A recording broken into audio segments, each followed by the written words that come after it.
मुल्तान में कम उम्र ड्राइवर सड़कों पर हादसात का सबब बनने लगे। बाज हादसात में 13 या 14 साल के लड़के भी मुलविस पाए गए। जुलाई में 700 से जायद कम उम्र ड्राइवर्स के खिलाफ कार्रवाइयां की गईं। ट्रैफिक पुलिस के मुताबिक कम उम्र ड्राइवर होने पर 300 से जायद गाड़ियों और मोटरसाइकिलों को बंद किया गया है। इसी हवाले से तफसीलात जानते हैं हसन मलिक से। जी, कम उम्र ड्राइवर्स के खिलाफ सिटी ट्रैफिक पुलिस का क्रैकडाउन जारी है और जो कम उम्र जो लोग निकलते हैं, कम उम्र जितने भी ड्राइवर्स हैं, उनकी वजह से हादसात की शरह भी काफ़ी ज़्यादा बढ़ती हुई दिखाई देती है। तो अगर माह जुलाई के हवाले से बात की जाए, सिटी ट्रैफिक पुलिस की क्या कार्रवाई रही है, तो इस तमाम तर सूरत हाल को डिस्कस करने के लिए हमारे साथ DSP city traffic police Mohammad Qazafi साहब मौजूद हैं। Sir, thank you so very much. Sir, आम रूटीन में हम देखते हैं कि हादसात काफ़ी ज़्यादा बढ़ते हैं और कम उम्र ड्राइवर्स की वजह से बढ़ते हैं। इनके खिलाफ क्या क्या कार्रवाइयाँ की गई हैं? तकरीबन हम लोगों ने 700 से जायद जो है ना वो चलानिंग कर चुके हैं, 300 से जायद गाड़ी बंद कर चुके हैं। इसके अलावा हम लोग उनसे एफिडेविट्स लेते हैं, बयानी हल्फी लेते हैं उनके वालिदैन से। और सवेर किस्म के किसी किस्म के एक्सीडेंट में या जिस तरह से ड्राइविंग थोड़ी सी होती है ना इस तरह की, तो लाजिमी तौर पे उसके ऊपर पर्चा देते हैं, FIR देते हैं, चाहे वो कोई भी हो। इसी तरह से हम लोग जो है ना ज़्यादा फोकस अब रिसेंटली हेलमेट के ऊपर बहुत ज़्यादा कर रहे हैं, ताकि लोगों को जो है ना वो सर से जो चोट है उससे बचाया जा सके। और कम उम्र के हवाले से आप ये देख रहे हैं कि जो हमारी रिपोर्ट्स हैं, रिपोर्ट्स के हवाले से जो ज़्यादातर डेथ की काज होती है, जो उम्र निकलती है वो नियर अबाउट जो है ना 13 साल, 14 साल, 15 साल, मैक्सिमम जो है ना वो निकलती हैं 19 साल, 20 साल, या फिर कोई सवेर एक्सीडेंट किसी और गलती की वजह से हो तो वो जाके आता है हमारा, वो किसी और एज के हवाले से होता है। क्योंकि इस एज में जाके बंदे को ये कंफर्म नहीं होता कि हम लोग कितनी स्पीड के साथ जा रहे थे। 60 किलोमीटर या 70 किलोमीटर या 100 किलोमीटर की स्पीड से जो मोटरसाइकिल जा रहा होता, वो मोटरसाइकिल नहीं जा रहा होता, वो इंसान जा रहा होता। वो जब किसी से टकराता है तो उसके बाद जो क्या होता है, वो यही हालत होती है जब आप किसी चीज़ को ऐसे छोड़ दें कि 60 किलोमीटर की रफ्तार से किसी चीज़ को छोड़ें और टकराती है, जो उसकी हालत होती है वही सेम बॉडी की जब फ्रैक्चर होती है।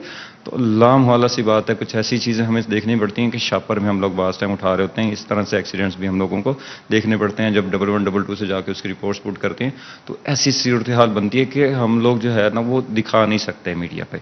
तो मेरी वालिदैन से 110% यही गुजारिश है, शोर शार्ट करें, मेहरबानी करें, आप अपने बच्चों को, कम उम्र ड्राइवर्स को हरगिज़ ना भेजें। यकीनन वालिदैन को भी चाहिए कि वो अपने बच्चों पर कड़ी नज़र रखें, ताकि बच्चे जो हैं उनकी सेहत और उनकी ज़िंदगी सबसे ज़्यादा अहम है। तो वालिदैन को चाहिए कि इस चीज़ पर कड़ी नज़र रखनी चाहिए कि जब बच्चे घर से बाहर निकलें तो उनसे पूछा जाए, और स्पेशली वालिदैन को इस चीज़ को मेक श्योर करना चाहिए कि अपने बच्चों को मोटरसाइकिल या इस तरह की चीज़ें हरगिज़ ना दें। जी, बहुत शुक्रिया हसन मलिक आपका। गंदम के काश्तकारों की परेशानी खत्म ना हो सकी। फसल काश्त करने के बाद गंदम का फी मन रेट 2600 रुपये होने पर अक्सर काश्तकारों ने गंदम जखीरा कर ली थी, ताकि रेट बढ़ने पर फरोख्त करके अपने अखराजात पूरे कर सके।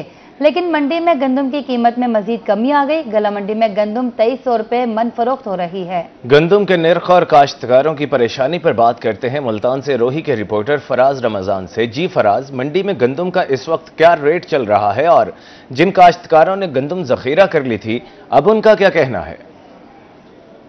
जी बिल्कुल, मैं इस वक्त जनूबी पंजाब की सबसे बड़ी होलसेल मार्केट गला मंडी में मौजूद हूँ। इस वक्त गला मंडी में गंदम के निरखों के हवाले से बात करें तो इस वक्त गला मंडी में गंदम 2300 रुपये मन है, जबकि जो आड़ती हजरात हैं वो व्यापारी से, जो काश्तकार है उससे 2200 रुपये मन जो है वो परचेज करते हैं और उसके बाद 2300 रुपये मन फरोख्त करते हैं। पिछले साल गंदम का निर्ख जो था वो सरकारी निर्ख 2800 रुपये मन था, जबकि गंदम जो है वो 3000 रुपये मन फरोख्त की जा रही थी। लेकिन इस सीज़न में भी जो है वो गंदम 2500-2600 रुपये फी मन से कम होकर इस वक्त 2200-2300 रुपये फी मन फरोख्त की जा रही है। इस तमाम तर सूरत पर बात करने के लिए हमारे साथ आरती मौजूद है, इनसे जान लेते हैं। हम तो 2200 रुपये में अपना जिम्मेदार से या इलाके से परचेज करके 70-80 रुपये का कैरी जाता है, 2300 से लेकर 2350 रुपये का फ्लोर मिल में हम सप्लाई कर रहे हैं इस टाइम। वैसे सीज़न में शुरू में 2450-2500 रुपये में सब फ्लोर मिलों ने सब ने परचेज किए हैं। उसके बावजूद 3-4 माह के बाद रेट इंक्रीज़ नहीं किए हुए तो डाउन हो गए, बल्कि 200 रुपये इस टाइम फ्लोर मिल वाले भी बहुत लॉस में है और ज़िम्मेदार भी, सब भी, किसान सब लॉस पे हैं।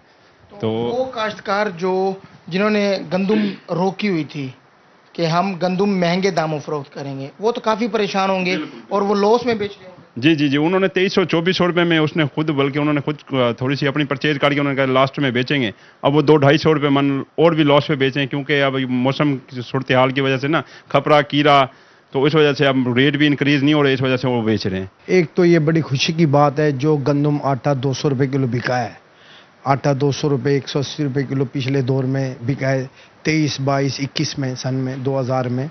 तो आवाम, गरीब आवाम के लिए तो ये खुशखबरी है। तो हुकूमत ने अच्छा काम करा है, लेकिन किसान परेशान है। लेकिन हुकूमत को ये सोचना चाहिए था भाई किसानों को भी कोई रिलीफ दें, कोई फ़ायदा पहुँचाएँ। आवाम को तो फ़ायदा पहुँच गया भाई, जो गंदम समंगल हो रही थी अफगानिस्तान बाहर के मुल्कों में जा रही थी, उस पर पाबंदी लगने से पाकिस्तान की आवाम में खुशहाली आई। इसमें सिर्फ आटा सस्ता मिल रहा है, ना घी सस्ता मिल रहा है और ना चीनी सस्ती मिल रही है। जो घी सन 2021, 22, 23 में 500, 550 रुपये था, आज भी वही रेट है। 2300 रुपये मन तक खला मंडी में फ़रोख्त की जा रही है। कुछ जो है गंदम के जो डीलर ऐसे हैं जिन्होंने गंदम महंगी भी 2300 रुपये, 2400 रुपये, 2500 रुपये मन तक जो है वो फ़रोख्त कर ली थी, ताकि ये आवाज़ आ रही थी गंदम महंगी होगी ताकि वो महंगी फ़रोख्त कर सकें, लेकिन ऐसा नहीं हुआ। उनको भी मुश्किलात का सामना है, वो भी अब 200-250 रुपये मन लॉस करके जो है वो गंदम फ़रोख्त कर रहे हैं। जी बहुत शुक्रिया फराज रमज़ान, आप हमें अपडेट कर रहे थे। बिहाड़ी के इलाके माछीवाल के RHC अस्पताल में अद्वियात नायाब इलाज के लिए आए हुए मरीज खार होने लगे।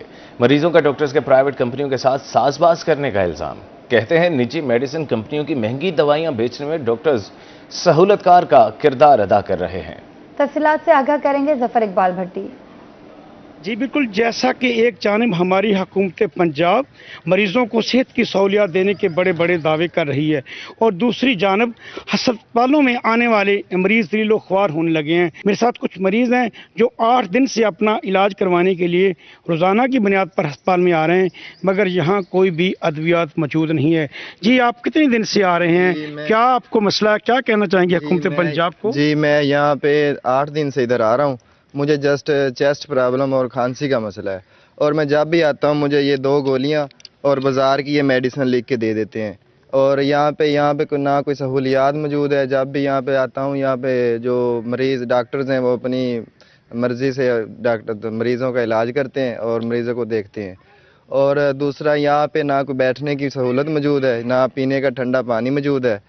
जी बिल्कुल, जैसा कि आपने मरीज़ों की बात सुनी है कि हुकूमत पंजाब ने करोड़ों रुपए के फंड्स लगाकर अस्पताल की बिल्डिंग तो जो है रिवैम्पिंग करके न्यू बना दी गया, मगर सहूलियात ना होने के बराबर हैं। मेडिसन वही रवायती अंदाज, 2 गोलियां हाथ में दी गई हैं, ना कुछ सिरप, ना कोई एंटीबायोटिक इंजेक्शन और ना दीगर सहूलियात। पीने के लिए ठंडा पानी नायाब और बैठने के लिए बेंचेस भी नहीं हैं। मरीज़ों ने हुकूमत पंजाब से मुतालबा किया कि हम गरीब और मजदूर लोग हैं, यहाँ पर जो है सहूलियात ना होने की वजह से हम रोज़ाना की बुनियाद पर ख्वार हो रहे हैं। हुकूमत पंजाब, सेक्रेटरी हेल्थ और कमिश्नर मुल्तान से इसके ऊपर नोटिस लेने की अपील की गई है। जी बहुत शुक्रिया जफर इकबाल भट्टी आपका। दूसरी जानिब लिया में तजावुजात के खिलाफ पैराफोर्स का बड़ा ऑपरेशन। चौबारा रोड पर दुकानों के आगे बने शेड्स और थड़े मिसमार ऑपरेशन इंचार्ज पैराफोर्स फहद नूर की सरबराही में किया गया। ऑपरेशन में भारी मशीनरी के साथ शेड्स तोड़ दिए गए। मजीद बात करते हैं जाहिद सरफराज से। जी जाहिद, अपडेट कीजिएगा। पैराफोर्स की जानिब से आज ऐलान किया गया था कि तजावुजात के खिलाफ लिया में भरपूर कार्रवाइयाँ की जाएंगी। तो इस वजह से अगर बात करें तो आज चौबारा रोड पर जो है शदीद और तेज तरीन कार्रवाइयाँ की जा रही हैं।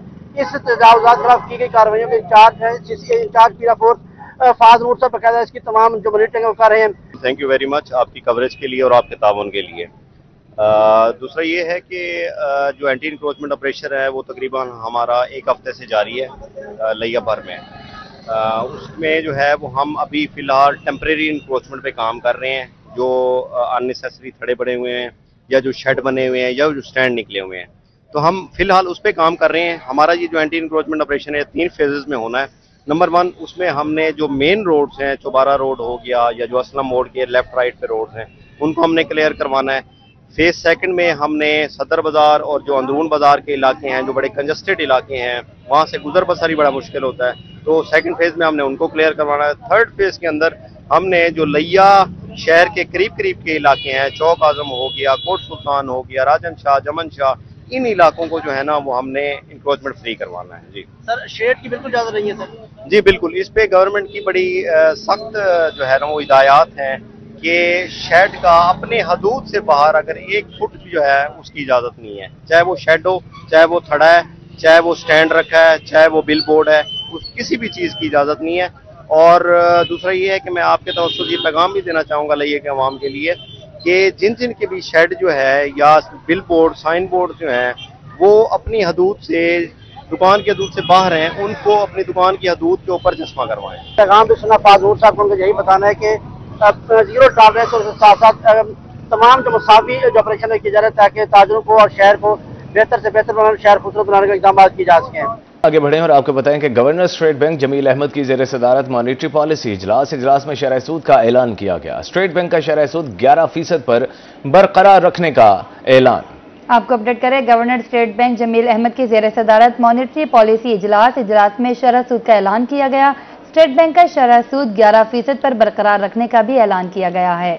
मुआशी इशारियों में बेहतरी आई है, यह कहना है गवर्नर स्टेट बैंक का। उन्होंने मजीद कहा कि महंगाई की शरह 7.2% है। मईशत की बेहतरी के लिए इक़दाम कर रहे हैं।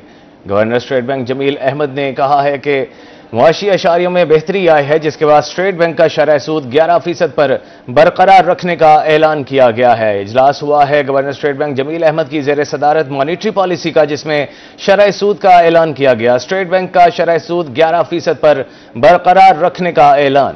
आपको अपडेट करें, governor state bank Jamil Ahmed की ज़ेर सदारत मॉनिटरी पॉलिसी इजलास में शरह सूद बरकरार रखने का ऐलान किया गया। स्टेट बैंक का शरह सूद 11% पर बरकरार रखने का ऐलान। मुआशी अशारियों में बेहतरी आई है। गवर्नर स्टेट बैंक महंगाई की शरह 7.2% पर है। ऐसा कहना है governor state bank Jamil Ahmed का। मईशत की बेहतरी के लिए इक़दाम कर रहे हैं।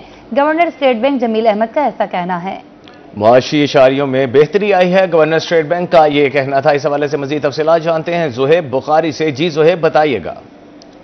आज बिल्कुल, आज governor state bank Jamil Ahmed की सदारत में जो है वो अहम इजलास हुआ है मॉनेटरी पॉलिसी के हवाले से, और ये तवक्को जो है वो की जा रही थी कि आज शायद जो है जो शरह सूद है उसमें कोई कमी जो है वो वाक़ई हो सकेगी। ताहम अब गवर्नर स्टेट बैंक की जाने से, क्योंकि नया माली साल का ये पहले इजलास है स्टेट बैंक ऑफ पाकिस्तान का, तो उसमें जो है वो मुल्क की माइक्रो और मैक्रो जो सूरत हाल थी उसको जो है वो आज ज़ेर गौर लाया गया, और उसमें जो है वो तमाम तर मुआशी इशारियों को भी जो है वो मलूज़ खातिर रखा गया। हम प्रेस कॉन्फ्रेंस करते हुए जो है वो governor state bank Jamil Ahmed ने यह अनाउंस किया कि स्टेट बैंक ऑफ पाकिस्तान जो है वो शरह सूद को जो है वो 11% पर जो है वो बरकरार रखने का ऐलान जो है वो करता है। उन्होंने मजीद कहा कि मुआशी इशारियों में बेहतरी जो है वो आई है। महंगाई की शरह 7.2% पर है, जबकि मईशत की बेहतरी के लिए मजीद इकदाम जो है वो कर रहे हैं। तो ये गालिबन जो सनती तबका है, जो ताजिर बरादरी है, उनके लिए शायद ये एक मायूस कुन खबर जो है वो हो सकती है, क्योंकि गुज़िश्ता कई अरसा दराज से जो है वो जो सनती बरादरी है, जो ताजिर बरादरी है, उनकी जानिब से शरह सूद को जो है वो सिंगल डिजिट पर लाने का जो है वो मुतालबा किया जा रहा था। उन्होंने कहा भी था कि जो इस वक्त इन्फ्लेशन रेट है वो 4% पर जो है वो मौजूद है, तो उसी हिसाब से जो शरह सूद है वो 5% यानी कि 11% से 5% जो है वो कर देनी चाहिए। हम आज के इजलास से भी यही उम्मीदें जो है वो लगाई जा रही थी कि शायद जो गवर्नर स्टेट बैंक है वो अपने प्रेस कॉन्फ्रेंस में शरह सूद में कमी का ऐलान जो है वो करेंगे। हम अब ये तमाम तर उम्मीदें जो है वो दम तोड़ गई हैं, और स्टेट बैंक ऑफ पाकिस्तान की जानिब से जो है वो शरह सूद को मुस्तहकम यानी कि 11% पर बरकरार रखने का जो है वो ऐलान किया गया है। और इस वक्त मुल्क में जो शरह सूद है वो 11% पर जो है वो मौजूद है। तो कारोबारी हज़रात और ताजी तंजीमों ने भी ये बारहा मरतबा हुकूमत से जो है वो मुतालबा किया था। बिजनेस कम्युनिटी की जानिब से भी गवर्नर स्टेट बैंक से जो है वो मुतालबा किया गया था कि शरह सूद को 6% पर जो है वो लाया जाए, ताकि जो सनती तबका है, जो इंडस्ट्रीज हैं, उसका पहिया जो है वो चल सके, जो बड़े कारखाने हैं वो फंक्शनल जो है वो हो सके। तमाम जो economic policy business development think tank है उसने भी कहा था, उसने भी यही मुतालबा जो है वो स्टेट बैंक ऑफ पाकिस्तान की जानिब से जो है वो किया था। तो अब देखना यह है कि आज की इस प्रेस कॉन्फ्रेंस के बाद, आज के इस फैसले के बाद जो ताजी बरादरी है वो अपना क्या रद्द अमल का इजहार जो है वो इस फैसले के बाद जो है वो करती है, क्योंकि हमने देखा कि जो सनती बरादरी है वो हड़तालों की जानिब भी जो टैक्सेस के मामला को लेकर परेशान थी, तो उन्होंने कहा कि कुछ जो खुशखबरी है वो हमें शायद स्टेट बैंक ऑफ पाकिस्तान की जानिब से जो है वो मिल सकती है।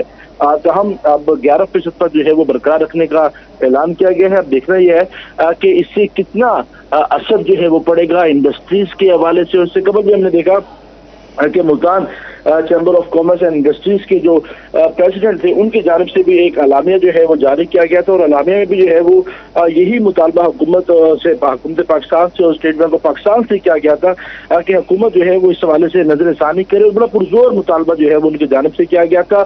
और मुल्क भर की जो ताजिर बरादरी है और जो सनती बरादरी है उनकी जानिब से हुकूमत से यही मुतालबा किया गया था कि शरह सूद को फौरी तौर पर 6% तक जो है वो कम किया जाए ताकि मुल्क की मईशत को मजीद बिगाड़ से जो है वो बचाया जा सके, मुल्क की मईशत को मजीद बिगाड़ से बचाया जा सके। बहुत शुक्रिया सैयद ज़ुहैब बुखारी आपका।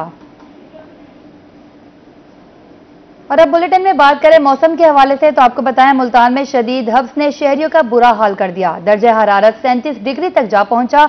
हवा में नमी का तनासुब 60% हो गया। आसमान पर घने बादल छाए हुए हैं लेकिन ताहाल बारिश नहीं हुई। हवाएं कभी चलती हैं तो कभी रुक जाती हैं। शहरी बारिश की उम्मीद में है ताकि मौसम में कुछ राहत मिले। मौसम की ताज़ा तरीन सूरत हाल से आगाह करने के लिए हमारे साथ शकील सुल्तान मौजूद हैं, उनसे जानते हैं। जी शकील, अपडेट कीजिएगा। जी, मुल्तान शहर में सूरज और बादलों की आंख मचोली का सिलसिला आज सुबह से जारी है और इस वक्त मुल्तान में गर्मी भी काफ़ी बढ़ चुकी है। महकमा मौसमियात की जानब से सुबह के वक्त बताया गया था कि आज टेम्परेचर ज़्यादा से ज़्यादा 38 डिग्री सेंटीग्रेड तक जा सकता है और इस वक्त मुल्तान में टेम्परेचर 37 डिग्री सेंटीग्रेड तक जा पहुंचा है और शदीद गर्मी का सामना है। जबकि जब बादल छा जाते हैं और सूरज कहीं बादलों के पीछे छुप जाता है तो पूरा शहर जो है वो सूख का सांस लेता है क्योंकि सूरज की तपश कम हो जाती है। लेकिन जैसे ही सूरज सामने आता है तो शहरियों को शदीद तपश का सामना करना पड़ता है।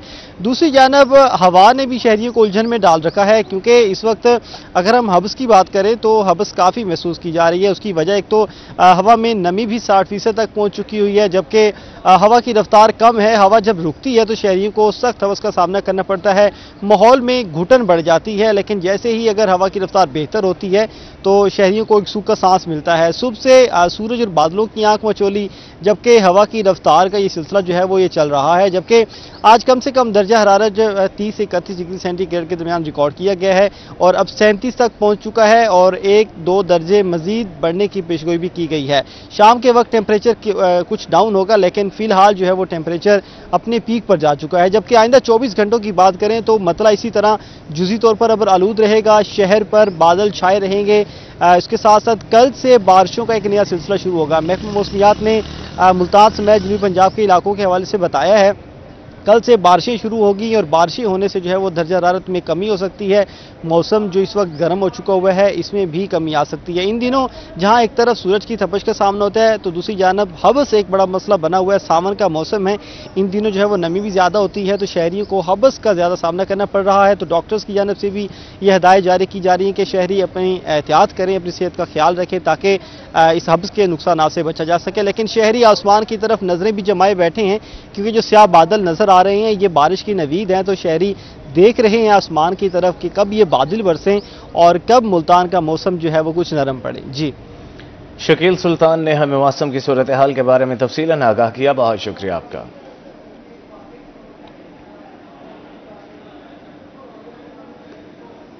लाहौर हाईकोर्ट ने मुजफ्फरगढ़ का कौमी असम्बली के हल्के N 175 में ज़िमनी इंतखाब का शेड्यूल मुअत्तल कर दिया। साबिक MNA जमशेद दस्ती की नाअहली के फैसले के खिलाफ लाहौर हाईकोर्ट के 3 रुकनी बेंच ने chief justice Lahore high court Aalia Neelum की सरबराही में दरखास्त की समाअत करते हुए ये हुक्म जारी किया है। 3 रुकनी बेंच ने हल्का N 175 में 10 सितंबर को होने वाला इलेक्शन शेड्यूल मुअत्तल कर दिया। अदालत ने अटॉर्नी जनरल पाकिस्तान को 27A का नोटिस भी जारी कर दिया। अदालत आलिया का 3 रुकनी बेंच चीफ जस्टिस आलिया नीलम, जस्टिस खालिद इसहाक और जस्टिस हसन नवाज मखदूम पर मुश्तमिल था। जमशेद दस्ती अपने वकला के हमराह अदालत में पेश हुए और जमशेद दस्ती की जानिब से इश्तियाक ए खान एडवोकेट ने दलाइल दिए। इलेक्शन कमीशन ने जमशेद दस्ती को जाली तालीमी असनाद की बुनियाद पर नाअहल करार दिया था और N 175 मुजफ्फरगढ़ में ज़िमनी इंतखाब का शेड्यूल जारी किया था। आपको अपडेट करें और आपको बताएं लाहौर हाईकोर्ट ने मुजफ्फरगढ़ के कौमी असम्बली के हल्का N 175 में ज़िमनी इंतखाब का शेड्यूल मुअत्तल कर दिया। साबिक MNA जमशेद दस्ती की नाअहली के फैसले के खिलाफ लाहौर हाईकोर्ट के 3 रुकनी बेंच ने chief justice Lahore high court Aalia Neelum की सरबराही में दरखास्त की समाअत करते हुए यह हुक्म जारी किया। 3 रुकनी बेंच ने हल्का NA 175 में 10 सितंबर को होने वाला इलेक्शन शेड्यूल मुअत्तल कर दिया। अदालत ने अटॉर्नी जनरल पाकिस्तान को 27A का नोटिस भी जारी कर दिया। मुजफ्फरगढ़ के हल्का NA 175 में ज़िम्नी इंतखाबात का मामला। दानिया शाह के शौहर हकीम शहजाद कहते हैं वो जमशेद दस्ती के मुकाबले में ज्यादा वोट लेंगे। 1 लाख वोट उनके लिए मामूली चीज है। मजीद जानते हैं आमिर डोगर से। जी आमिर, बताइएगा हकीम शहजाद का मजीद क्या कहना है? बिल्कुल, मुजफ्फरगढ़ में ज़िमनी इंतखाबात के सिलसिले में गहमा गहमी जो अरूज पर है और मुजफ्फरगढ़ में इस बार इलेक्शन में खास बात यह है कि शुजाबाद से ताल्लुक रखने वाले हकीम शहजाद बड़े बड़े सियासतदानों को चैलेंज करके मैदान में उतरे हैं। उनसे जरा इस हवाले से जानते हैं। मैंने उनको नाहल करवा दिया, इससे बड़ी टक्कर और क्या होगी? अच्छा, आपने नाहल करवाया? 60 की टक्कर लगी है और बंदा नाहल। कैसे आपने नाहल करवाया? ऐसे टक्कर मार के। आपने टक्कर की बात की, टक्कर मारी है नाहल। अच्छा, कितने आपको उम्मीद है कि इतने बड़े बड़े सियासतदान है, पीपल्स पार्टी है, नून लीग है, PTI है, जमशेद दस्ती खुद है, तो आप खुद को कहाँ खड़ा देखते हैं? देखिए, मेरे मुकाबले में ये सारे चले हुए कारतूस हैं। मैं यंगस्टर बंदा हूँ, नौजवान क़यादत हूँ। यहाँ पे के नौजवानों ने मुझे वेलकम कहा है और मैं इंशाल्लाह MN हूँ। आप किस तरह ये दावा कर रहे हैं? आप पब्लिक से पूछ रहे हैं बार। इंशाल्लाह 10 सितंबर को रिजल्ट सामने होगा आपके।